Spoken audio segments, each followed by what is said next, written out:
भारत में कोरोना की दूसरी वेव आ गई क्या? फिर से लॉकडाउन लगने वाला है? जो नया स्ट्रेन मिला है उसकी वजह से ये केसेस आ रहे हैं? तो इन सारे क्वेश्चंस के आंसर के लिए इस वीडियो को देखिए आखिरी तक। मैं रौनक वर्ल्ड जीके में आप सभी लोगों का स्वागत करता हूं। पिछले एक सप्ताह से हिंदुस्तान के कुछ स्टेट्स में लगातार कोरोना वायरस के केसेस बढ़ते जा रहे हैं। महाराष्ट्र, तेलंगाना, कर्नाटका, जम्मू कश्मीर जैसे कई ऐसे स्टेट्स हैं जिनके बहुत सारे शहरों में काफ़ी ज़्यादा रेशियो में, अगर हम प्रीवियस कुछ दिनों की बात करें तो बहुत ज़्यादा केसेस रजिस्टर्ड हुए हैं। अब ये माना जा रहा है कि एक नया स्ट्रेन इंडिया में आया है, इंट्रोड्यूस हुआ है और उस स्ट्रेन की वजह से केसेस लगातार बढ़ रहे हैं। आईसीएमआर जो है, Indian council of medical research, उसने इस बात को स्वीकार किया है कि हिंदुस्तान में कोरोना वायरस के नए स्ट्रेन के केसेस आए हैं। लेकिन ये जो इतने सारे केसेस एक साथ बढ़ गए हैं, इस पर उन्होंने कहा है कि हम जीनोम सीक्वेंसिंग की प्रोसेस कर रहे हैं, जिसमें किसी भी वायरस के, किसी भी लिविंग ऑर्गेनिज्म के जेनेटिक्स का, उसके बेसिक स्ट्रक्चर का पता लगाया जा सकता है और ये पता लग जाएगा उससे कि जो केसेस बढ़े हैं उसमें इस वायरस का, नए वाले वायरस का हाथ है या नहीं है। हर वायरस में म्यूटेट होने की देखो एक नेचुरल सी प्रवृत्ति होती है, उसका नेचर है म्यूटेशन, मतलब अपनी मल्टीपल कॉपीज को तैयार करना। कोई भी वायरस अपनी मल्टीपल कॉपीज तैयार करता है और हर कॉपी दूसरे से अलग होती है, मतलब थोड़ा बहुत उनके जेनेटिक्स में चेंज आ जाता है और इसी जेनेटिक चेंज को एक सीक्वेंस दे दिया जाता है, एक कोड दे दिया जाता है। तो इंडिया में जो दो अलग अलग वायरस मिले हैं, नए स्ट्रेन मिले हैं, ये पहले भी इंडिया में पिछले साल मिल चुके थे। ऐसा नहीं कि पहली बार इंडिया में ही मिल रहे हैं और इंडिया के बाहर नहीं मिले, इंडिया के बाहर भी ये मिल चुके हैं, लेकिन ये इतने ज़्यादा डेडली नहीं है। इसी के साथ इंडिया में फॉरेन स्ट्रेन भी आए हैं, जिसमें south African strain, UK strain और ब्राज़ीलियन स्ट्रेन है, लेकिन उनके भी बहुत ज़्यादा ऑफिशियल केस रजिस्टर्ड नहीं हुए हैं। यूके स्ट्रेन के लगभग 187 केसेस जो है वो ऑफिशियली रजिस्टर्ड है।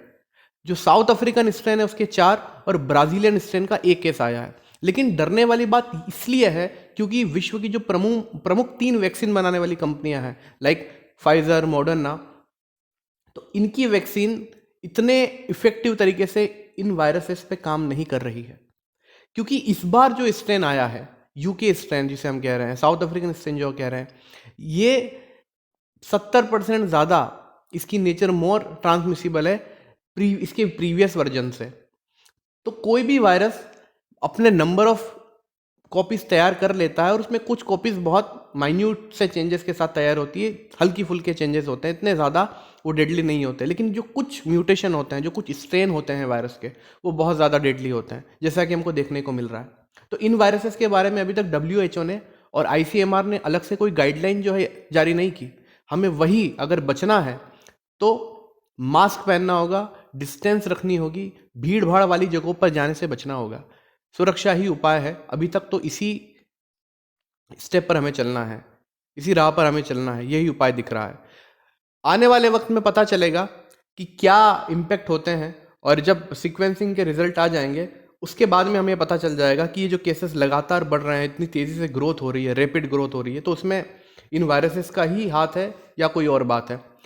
देखो, क्लाइमेट भी अपने आप में एक बहुत बड़ा फैक्टर है। पिछली बार मार्च में ही केसेस बहुत तेज़ी से इंडिया में बढ़े थे। ये एक ऐसा सीज़न है कि हम विंटर से समर की ओर शिफ्ट हो रहे हैं, तो क्लाइमेटिक रीज़न भी कहीं ना कहीं एक रोल प्ले करता है। तो वो वाली चीज़ भी ज़रूर यहाँ पे ध्यान में रखनी चाहिए। तो इसी मामले पर इंडिया के ऑफिशियल्स ने ट्वीट किए हैं, नरेंद्र मोदी जी की अध्यक्षता में बैठक भी हुई है। हालात को कंट्रोल करने के लिए स्टेट्स और सेंट्रल ने फिर से गाइडलाइंस जो है अपनी तरफ से जारी कर दी है।